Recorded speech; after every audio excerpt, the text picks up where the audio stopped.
Now continuing on, James chapter 5, verse 18.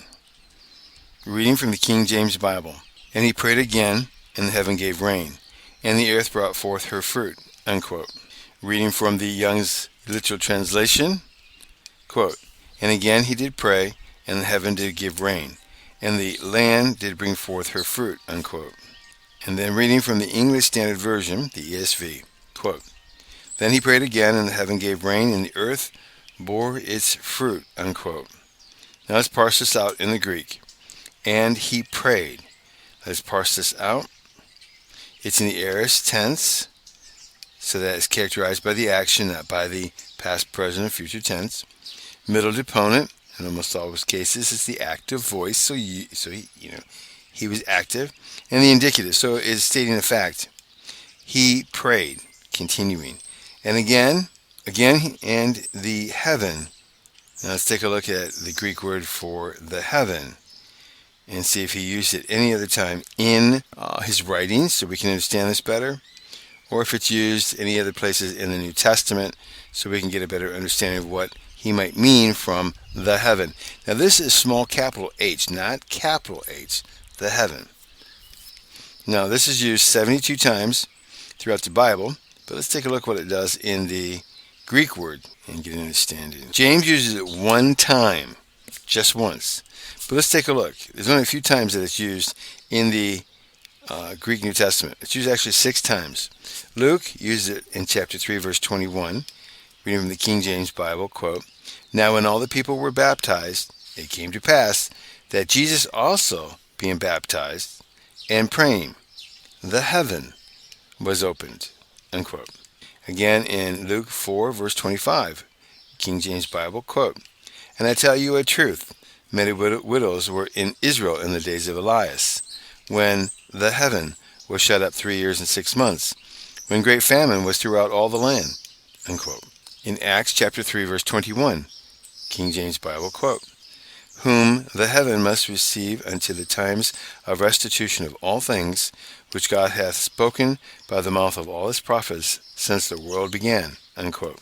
And then John uses it in Revelation chapter 6, verse 14, King James Bible, quote, and the heaven departed as a scroll when it is rolled together, and every mountain and island was moved out of their places, unquote.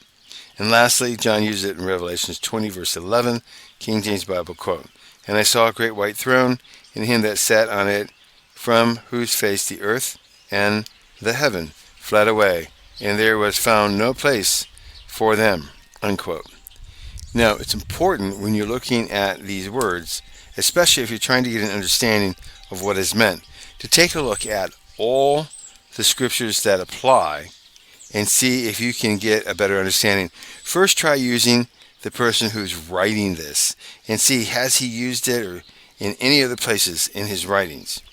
And then take a look and see in comparison, is there any other thing that's being used on this anywhere?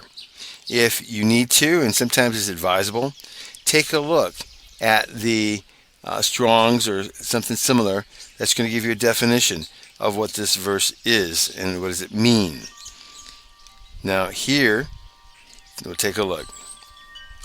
Strong's definition of this Greek word, perhaps the same as is the idea of elevation, the sky, an extension, heaven, as the abode of God, an implication, happiness, power, eternity, especially the gospel. So when we take a look at this, it's the root meaning to cover. That's the root meaning. So heaven. So we're talking about the sky above. It basically is what it's talking about. So let's continue on and see what else more we can get out of this verse. As we parse it, gave rain, and the earth brought forth. Now let's parse out this Greek word, brought forth. And it's an aorist tense, so it's looking at the action in regards to past, present, and future. Active voice, so you or them. And it's indicative mood, so stating a fact. Continuing, her fruit. Now this ends the parsing of this verse. Let's take a look at John Gill's commentary on it. Quote, and he prayed again, unquote. See 1 Kings chapter 18, verse 42. Quote, so Ahab went up to eat and to drink, And Elijah went up to the top of Carmel, and he cast himself down upon the earth and put his face between his knees. Unquote. Continuing. Here also is no express mention of his prayer, but it might be concluded from his gestures. And so the Jewish interpreters understand these words, quote, Elijah went up to the top of Carmel, unquote, quote, to pray, and he cast himself down upon the earth, unquote, quote, to pray for rain, and he put his face between his knees, unquote, quote, and prayed and said to his servant, go up now, look towards the sea, unquote. And this he said while he was, quote, in his prayers, unquote. And the effect of this, his prayer was, quote, and the heaven gave rain, unquote.